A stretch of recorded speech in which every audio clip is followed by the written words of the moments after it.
Hello, I'm Austin Graff. I'm here to talk today about street gangs. As we know, the street gang population has been rising. As you can see in our local malls, Regency, there's graffiti everywhere. So I just thought it would be interesting to spread the word a little bit. Public awareness never hurt anyone. Street gangs are defined as a group of individuals with a recognized name and symbol who form an allegiance for a common purpose and engage in continuous unlawful activity. There's a difference also between a street gang and criminal street gangs. Being in a gang in itself is not illegal in the state of Wisconsin, nor do I think it is in any other state. But when it comes to a criminal element, it's a formal or informal group of 3 or more individuals with a common identifiers whose primary goals include criminal activity. The Chicago Police Department, I figured they have the most common interaction with gangs. They have a very interesting definition of gangs, and this was pulled off their website. A gang is an organized group with a recognized leader whose activities are either criminal or at the very least threatening to the community. So as you see by that broad definition, I mean that it kind of opens it up and gives them a little leeway for determining gangs. The identification of gangs, it could be the use of symbols, violent behavior, group organization, territory, leadership. Some groups of symbols, I mean, Bloods have their own symbols. Everyone is their little alphabet, how they talk to people, and how they have their own special little code.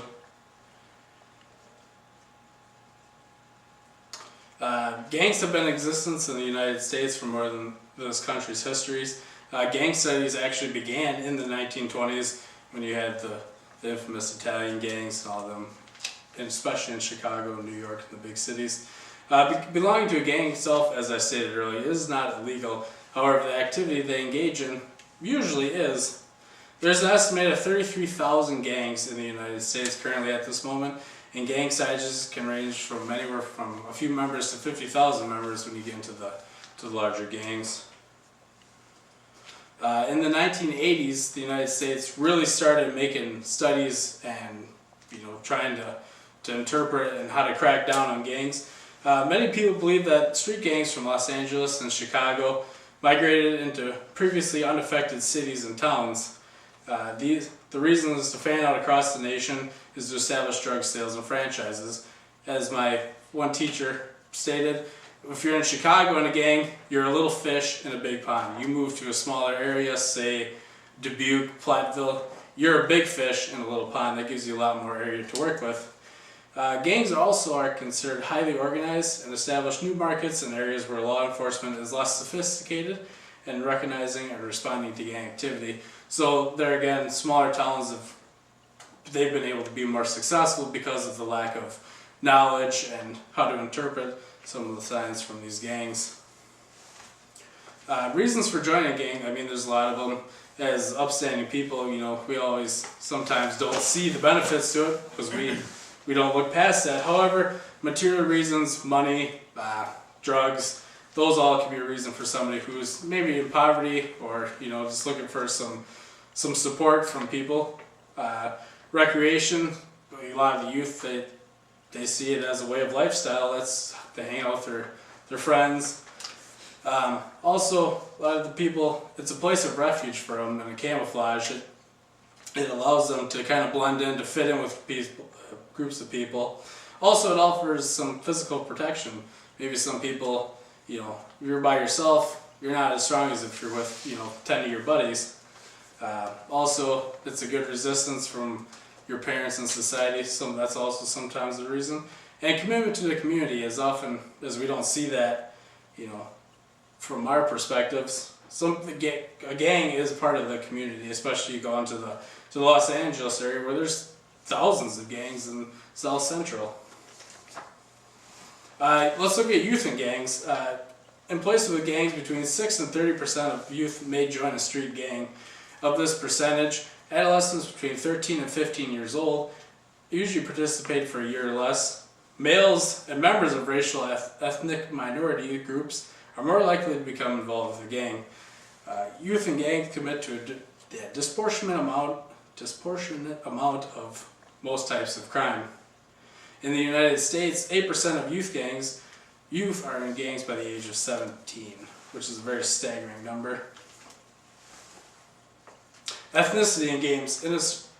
In a survey of about 6,000 8th grade students in 11 U.S. cities, 25% of gang members were white, 31% were black, and 47% were Latino. So you can see it's not completely disproportionate, but it is a number that is kind of staggering. Again, let's go back to some of the reasons that youth would join a gang. Critical life events such as a serious illness or injury, disruption to an intimate social relationship, so loss of a family member, looking for someone to cling on to. Gangs offer that protection and security that, our youth are looking for. Non-delinquent problem behaviors such as risk-taking, impulsivity, and antisocial tendencies. Delinquent beliefs such as acceptance of antisocial behavior and neutralization of guilt, over-offending. Weak parental monitoring. You listen to any news station, that always goes back to, the parents weren't there to help out. And when you don't have someone to rely on, you always tend to look for someone to rely on. Peer delinquency, if your friends are in gangs, you're also more than likely going to do what they do. And the negative peer influence, which is kind of closely related to that. Again, if your friends are in it, kind of the pressures of society push you into, doing what's most common and popular. The gang ideology. Gangs can represent a family to a member who is looking for friendship, love, discipline, identity, support, both emotionally and financially. Gangs, a lot of people will never see that kind of money that they can make in a gang selling drugs or stealing, and that's attractive to everyone, just some people go about it in different means. This is provided through a well-structured and disciplined environment and provides identity to people who think that they don't have any. Respect equals fear, and that's a big issue with them. The more numbers they are, the more respect they get, and everyone wants respect. And weakness is equivalent to kindness, courtesy, and benefit of the doubt. That's why you never see, gangsters working for, things that help out the community. Cost of being in gangs. More than likely, they are to drop out of school, as the statistics have been showing. Also to be teenage parents and have unstable employment, which results in higher rates of welfare, social problems that we have in this world. Gang activity, as we kind of talked about before, it's your drug dealing, your vandalism, your arson, shooting, stabbings, intimidation, and prostitution. And throughout, all of these, if you look at statistics and if they're related to a gang, they're more than likely to be involved in one of these things. However, drug dealing seems to be kind of a thing where people are just going off on their own, selling drugs just to make money. Group activity, greater likelihood of success, higher risk of violence, and greater chance for escape. 90% of youth committed in groups of crime is committed in groups larger than 2 people. So that's an interesting statistic for everyone. You see a group of kids walking around, they're up to no good. Well, they might be, so it's always worth checking out. Gang terms to know. Turf is a geographic area of domination that gang members will defend to the death. Graffiti, the method used to identify the turf of particular gangs by drawing its symbols. Swarming, an incident involving a large number of youth who overwhelm the store while committing robbery and wholesale theft. And manicure, or nicknames used by gang members. Different types of gangs. You have ethnic gangs. The African Americans, you have the Bloods, Crips, Vice Lords. Hispanics, you have Latin Kings, MS-13. The Asians, you have Asian Boys and the Cobras, just to name a few. And the whites, you have the OMGs, Juggalos, Skinheads. The list goes on and on. These are just a few examples. Outlaw motorcycle gangs, the Hells Angels, they're also just as deadly as, some of these other gangs. They just don't always get the news media attention that these do.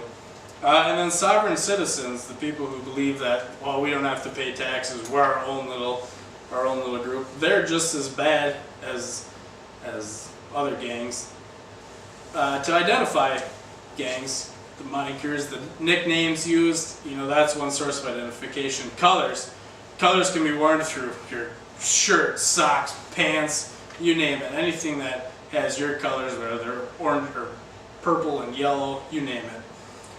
Representing their hand signs, wearing clothes to a particular side, pant leg rolled up to one side, shoelaces untied on one side, anything of the like. Tattoos is one of the best ways to identify gang members. They're often not afraid to put who they belong to on their skin, and that's very easy for police and anyone else to identify who they are. Also, graffiti, as mentioned earlier, another common way for gangs to show where their turf is and what they stand for and who they are. If you are investigating gangs, things to document is their racial makeup, territory, affiliate, enemy gangs, tattoos, graffiti, clothing, and their MO, the reason for why they did a particular crime. It is unlawful to stop a gang member against their will to interrogate them or photograph them merely because they belong to a gang. As stated earlier, gangs are not, or being a part of a gang is not illegal. However, the things that they do in them are. Associating with a member of an organization and performing acts that carry out criminal objects of an organization may be criminalized. There's different and many laws against gangs. Just to name a few, the Omnibus Control and Safe Streets Act attempted to recognize the need for intelligence databases versus the right to privacy. That's always a big issue in the United States. Where is the line crossed with our privacy rights and how to protect the citizens? As it states, Section 1 is a reasonable suspicion that an individual organization is involved in criminal activity. Prospective information to be entered is relevant to the criminal activity.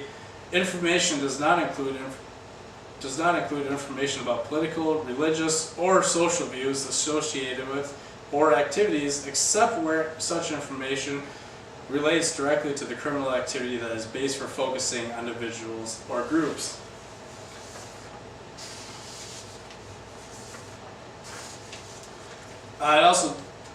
The hate crimes that go on in gangs, that's also another thing to note on. Hate crimes, been going on since forever. Everyone's got their problem with different ethnicities, and you see this a lot in different gangs, whether it's the Bloods versus the Latin Kings. That's all racially motivated, and that's just another thing to look out for. Any questions?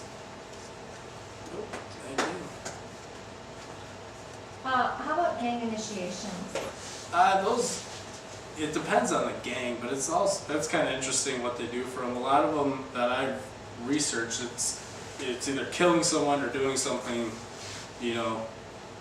felonious to really prove your worth, that you're committed to that gang. I'll spend time in jail for you. So it all depends on different gangs and how committed they are. When a juvenile joins a gang, what is the ability for that juvenile to be rehabilitated, or else if they get arrested for doing something and they're put through, let's say, the juvenile system and they get released back to the street, is that the possibility that juvenile going back to a gang very high propensity, or can the juvenile system, really solve, young people getting involved in gangs? It's all a case-by-case basis. You can't really help someone who doesn't want to be helped. To rehabilitate someone, they also have to be involved in the process. Now, as we were talking earlier with youth with gangs, they're looking for, that support, that family person, that type of thing. If that type of person gets reintroduced in their life while they're, I've served the punishment, grandma really stepped in for me and is helping me out and is kind of filling that void, and I don't want to go down the wrong path, then yes, I think it's very possible that these people can, okay, the gang life's not really for me. What the consequences is, that's, to be determined by that particular game. However, I do think that it is possible, for those types of people to be rehabilitated. Even if we speak with adults can be rehabilitated too, but again, it goes back to they are the ones that have to, I want the change. You can't help someone that doesn't really want help. Now, if a gang, let's say a gang member's put in jail for like 30 years, right, and they aren't gonna be back on the streets, do they join a new gang in jail, or are they always gonna be a blood, even though they're behind bars, or they're gonna be a Latin king even though they're behind bars, or do they join a new set of a gang in a jail? With the bigger gangs, they are in the jails. They run the jails as much as we don't like it. So I think they always tend to stay with them. Now there is stories of people that do get out of it. However, I think if you're a blood coming into jail, you're gonna stay a blood in jail, and you'll probably be one when you get out. It all depends on, how things go within there. Makes sense. How easy is it to get out of a gang if you've joined a gang? From what I've heard, I wouldn't know from personal experience, but pretty hard.